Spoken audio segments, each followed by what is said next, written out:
मेरे प्यारे दोस्तों, आप लोगों का फिर से स्वागत है ITI नगर में। जैसे कि हमारी सीरीज चली हुई है Arihant publication electrician theory book की सॉल्यूशन का, तो उसी क्रम में बढ़ते हुए आज हमारा लेक्चर है 3.4, जिसमें क्वेश्चन नंबर है हमारा 35। तो 35 क्वेश्चन देखते हैं। 1.5 ओम प्रतिरोध के लिए कलर कोड होगा। देखिए, इसने बोला है कि 1.5 ओम प्रतिरोध के लिए कलर कोड होगा। हम आपको बता दें कि कोई रेजिस्टेंस होता है, मेरा रजिस्टर होता है, कार्बन रजिस्टर, वो इस प्रकार होता है। वो 4 बैंड, 5 बैंड और 6 बैंड होता है। जिसकी हमारा कोई 4 बैंड है, यानी उसमें 4 पट्टियाँ होती है।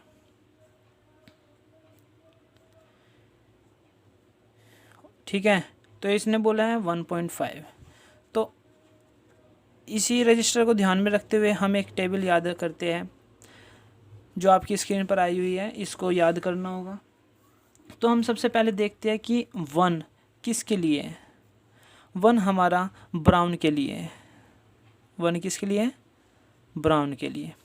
फिर हमारा जो 5 है, वो 5 किसके लिए है? हमारा ग्रीन के लिए। इसके लिए ग्रीन के लिए। जो अब हमारा तीसरे नंबर पर आता है मल्टीप्लायर।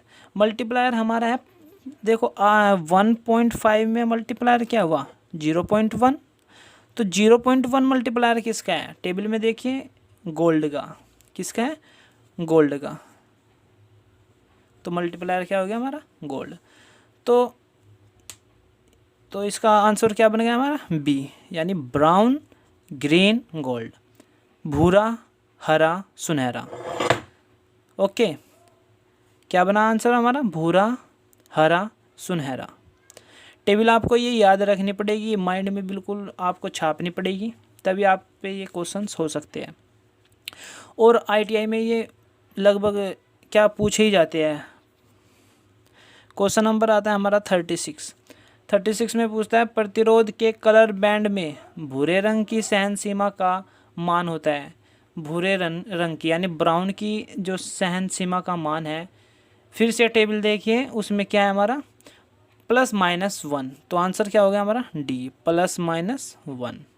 ब्राउन कलर की जो टॉलरेंस है, सहन सीमा है, उसका मान +-1 है। क्वेश्चन नंबर आता है हमारा 37। चित्र में प्रदर्शित रंग कोड वाले प्रतिरोध का क्या मान है? देखिए, इस प्रतिरोध में कोड दी है, कलर दी है। सबसे पहला है हमारा नारंगी यानी ऑरेंज। दूसरे पे हमारा सफ़ेद, वाइट। फिर हमारा तीसरे पे आता है सुनहरी, गोल्ड। ओके, तो हम देखते हैं कि नारंगी के लिए हमारा क्या मानते हम? नारंगी के लिए क्या मानते हम? देखो टेबल में, देखो नारंगी के लिए क्या है हमारा? 3। फिर वाइट के लिए देखो क्या है? वाइट के लिए हमारा 9। फिर गोल्ड यानी सुनहरा का देखो क्या टॉलरेंस है, वो सॉरी मल्टीप्लायर है, 0.1। अब लिखते हैं हम इसको 3, 9 × 0.1। तो हमारा निकल के क्या आएगा? 3.9 ओम। आंसर क्या हो गया हमारा? ए। ओके, समझ में आया? ठीक है। क्वेश्चन नंबर आता है हमारा 38 क्वेश्चन आता है, चित्र में दर्शाए गए प्रतिरोधक में चौथे नंबर का रंग भूरा हो तो उसकी सहन सीमा क्या होगी? देखो, भूरा रंग दिया है इसने चौथे नंबर पर, भूरा यानी ब्राउन। तो ब्राउन की सहन सीमा पूछी है इसने, क्या होगी उसकी? जो सा यहाँ पे आया था वहाँ पे ब्राउन का पूछा था, यहाँ पे भी इसने ब्राउन का पूछा है। तो इसका आंसर हो जाएगा डी, +-1%। ओके, 39 क्वेश्चन देखते हैं। नीचे चित्र में दर्शाए गए प्रतिरोधक का प्रतिरोध क्या है? नीचे चित्र में दर्शाए गए प्रतिरोधक का प्रतिरोध क्या है? देखिए, इसमें लिखा हुआ है 2K5। क्या लिखा हुआ है? 2K5 यानी 2500। तो हम कैसे लिखेंगे इसको? या तो हम 2500 लिखेंगे, या फिर हम क्या लिखेंगे इसको? 2.5 किलो ओम। तो आंसर क्या बन गया हमारा? बी। 39 क्वेश्चन आंसर बन गया हमारा 2.5 किलो ओम। ओके, इतना समझ में आया यहाँ तक? ठीक है, फिर आते हैं हम 40 क्वेश्चन पे। हम 40 क्वेश्चन में बोला है कि 1800 किलो ओम प्रतिरोधक का प्रतिरोध मान दर्शाया जाता है। देखिए जैसे इसमें पूछा था, इसने पूछ लिया था कि 2K5 का हमने क्या निकाला था 2.5 यानी 2500। तो इसी प्रकार 1800 ओम का कैसे निकलेगा 1.8 किलो ओम, ये मान सकते हो। देखिए हमको वहाँ पे जैसे बहुत ही छोटा प्रतिरोध होता है कार्बन रजिस्टर, तो उस पर हमें इतनी बड़ी वैल्यू लिखने में दिक्कत आती है, तो हम इसे छोटा रूप देकर लिखते हैं। तो इसका आंसर 40 का आंसर हो जाएगा हमारा ए 1.8 किलो ओम। क्वेश्चन नंबर आता है हमारा 41। देखिए 41 क्वेश्चन क्या कह रहा है, चित्र में प्रदर्शित परिपथ का तुल्यांक की प्रतिरोधक ज्ञात कीजिए। टोटल रेजिस्टेंस पूछा है। अच्छा सर्किट को पहचानिए आप, कौन सा सर्किट है। सर्किट हमारा समांतर है। देखिए सर्किट कुछ इस प्रकार है हमारा, यहाँ पे R दिया है, यहाँ पे R2, यहाँ पे R3। ओके, यहाँ पे इसने हमको सोर्स दे दिया है। R1 की वैल्यू क्या दी है 10 ओम, R2 की वैल्यू दी है हमको 5 ओम और जी R3 की 2 ओम। देखिए हमने पैरेलल सर्किट में एक फॉर्मूला पढ़कर आए थे कि जो टोटल रेजिस्टेंस निकलते हैं उसका formula 1/RT equal to 1/R1 plus 1/R2 plus 1/R3, ये फॉर्मूला पढ़ा था हमने। तो यहाँ पे हमारा पैरेलल है तो हम ये फॉर्मूला अप्लाई करेंगे 1/RT। देखते हैं R1 क्या है हमारा 1/10 प्लस 1/5 प्लस 1/2। ओके, तो एलसीएम ले लेंगे। हमारा एलसीएम क्या आ जाएगा 1/RT इक्वल टू हमारा एलसीएम आ गया 10, 1 प्लस 2 प्लस 5। ओके, तो 1/RT equal to 1 plus 2 plus 5 कितना बनेगा हमारा 8/10। तो जब RT निकालेंगे तो क्या बन जाएगा हमारा 10/8, क्या बन जाएगा 10/8। तो जब सॉल्व करेंगे इसको आ जाएगा हमारा 1.25 ओम। आंसर बन जाएगा 41 का आंसर बन जाएगा हमारा C 1.25 ओम। ओके, मुझे उम्मीद है आपको समझ में आ रहा होगा अच्छे से। Question number 42। क्वेश्चन नंबर 42 में बोल रहा है कि स्विच बंद करने पर वोल्टमीटर के संकेत का क्या होगा। देखिए सर्किट दिया है इसने और इसमें हमारा जो स्विच लगा हुआ है वो ओपन है। देखिए जब हमें पता है कि जब ओपन सर्किट होता है तो उसमें धारा का मान 0 होता है। जब धारा उसमें 0 होती है तो वोल्टेज भी 0 होगा। तो जब वोल्टेज 0 है तो वोल्ट मीटर में क्या संकेत दिखाएगा, वो 0 दिखाएगा।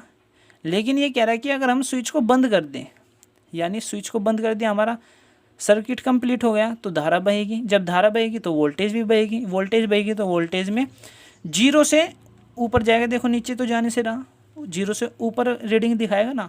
तो इसका आंसर क्या बनेगा हमारा बढ़ता है। स्विच बंद करने पर वोल्टमीटर के संकेत का मान बढ़ता है। आंसर हो जाएगा हमारा ए। ओके, 43। चित्र में व्हीटस्टोन ब्रिज में व्हीटस्टोन ब्रिज दिया है, उसमें गैल्वेनोमीटर से होकर जब कोई धारा प्रवाहित नहीं होती तो ब्रिज परिपथ को खालिस्तान कहा जाता है। देखो इसने कहा है कि जो बीच में देखो, बीच में आपको जो ब्रांच मिली हुई है वहाँ पे गैल्वेनोमीटर लगा हुआ है। तो हमने जब व्हीटस्टोन ब्रिज का सिद्धांत पढ़ा था उसमें हमने क्या पढ़ा था कि जब गैल्वेनोमीटर में धारा 0 बहती है, क्या बहती है 0 शून्य धारा बहती है, तो वो स्थिति संतुलित कहलाती है। और जब उसमें धारा शून्य नहीं बहती तो वो स्थिति असंतुलित कहलाती है। तो यहाँ पे इसका आंसर बनेगा संतुलित। 43 का आंसर बन जाएगा बी संतुलित। लेकिन अगर एक क्वेश्चन में तो इसने यहाँ पे दे दिया कि गैल्वेनोमीटर से होकर जब कोई धारा प्रवाहित नहीं होती क्या देने से, ये तो सीधा पूछ रहा है।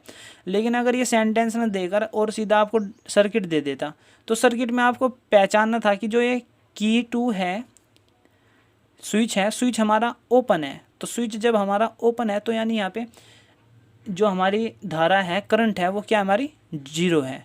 तो यानी इसका भी मतलब यही है कि यहाँ पे गैल्वेनोमीटर में हमारी धारा 0 है, इसका मतलब है संतुलित है। अगर ये हमारा स्विच बंद है तो यानी धारा बह रही है गैल्वेनोमीटर में, तो यानी ये सर्किट हमारा असंतुलित है। ठीक है, 43 का आंसर बन जाएगा हमारा बी, संतुलित। ओके, क्वेश्चन नंबर आता है हमारा 44। दिया हुआ व्हीटस्टोन ब्रिज संतुलित होता है जब P इक्वल टू 100 ओम, क्यों इक्वल टू, देखिए हमारा क्या है 44, इसने कहा है P इक्वल टू 100 ओम, क्यों इक्वल टू 1 किलो ओम, और S इक्वल टू 120 ओम। तो अज्ञात प्रतिरोध का मान निकालिए, मान्य RX का हमें मान निकालना है। ठीक है, तो हम व्हीटस्टोन ब्रिज में पढ़ा था हमने P upon Q equal to S upon R, ये फॉर्मूला याद करो, ये पढ़ा था ना हमने व्हीटस्टोन में। तो जब हमने ये पढ़ा था तो अब हम इसकी वैल्यू टेकेंगे। फॉर्मूला क्या पढ़ा था हमने, P upon Q equal to S upon R।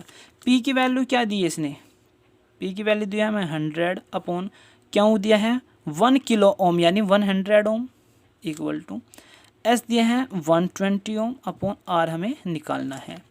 तो इसकी क्रॉस मल्टीप्लाई करेंगे हम, ऐसे क्रॉस मल्टीप्लाई होती है, तो RX इक्वल टू हो जाएगा हमारा 120 इंटू 1000 अपॉन 100। 0 से 0 कैंसिल हो जाएगी, तो आंसर हमारा बन जाएगा 100 यानी 1200 ओम। तो हमारा जो अज्ञात प्रतिरोध था उसका मान क्या आया हमारा 1200 ओम। लेकिन यहाँ पे क्या दिया इसने, ऑप्शन में हमें दिया है पॉइंटों में, यानी छोटा मान करके दिया है, तो हम 1200 क्या लिखेंगे 1.2 किलो ओम। तो आंसर हमारा बन गया बी, 44 का आंसर बन गया हमारा बी। अब क्वेश्चन नंबर आता है हमारा 45 में देखो क्या कहता है, व्हीटस्टोन ब्रिज का उपयोग किसका मान ज्ञात करने के लिए करते हैं। देखो अभी पिछले क्वेश्चन में हमने क्या पढ़ा था कि अज्ञात मान निकाला था हमने, 3 हमें ओम दिए, 3 हमें प्रतिरोध दिए थे और 1 हमने निकाला था। तो यहाँ पे पूछा है व्हीटस्टोन ब्रिज का उपयोग किसका मान ज्ञात करने के लिए करते हैं, अज्ञात प्रतिरोध, अज्ञात शक्ति, अज्ञात विद्युत धारा, अज्ञात वोल्टता। तो इसका आंसर हमारा क्या बनेगा, अज्ञात प्रतिरोध। 45 का आंसर बनेगा हमारा ए, अज्ञात प्रतिरोध। तो दोस्तों उम्मीद है कि आपको वीडियो अच्छी लगी होगी। इसी के साथ हमारा ये लेक्चर कंप्लीट होता है और हमारा चैप्टर भी समाप्त होता है। वीडियो को लाइक करें, शेयर करें। यदि आपके मन में कोई क्वेश्चन है तो कमेंट करके हमें पूछें, हम उस कमेंट का आंसर आपको नेक्स्ट वीडियो में देंगे। और अपने दोस्तों को शेयर करें ताकि उनका भी कोई भला हो सके। इसलिए टाटा एंड बाय बाय।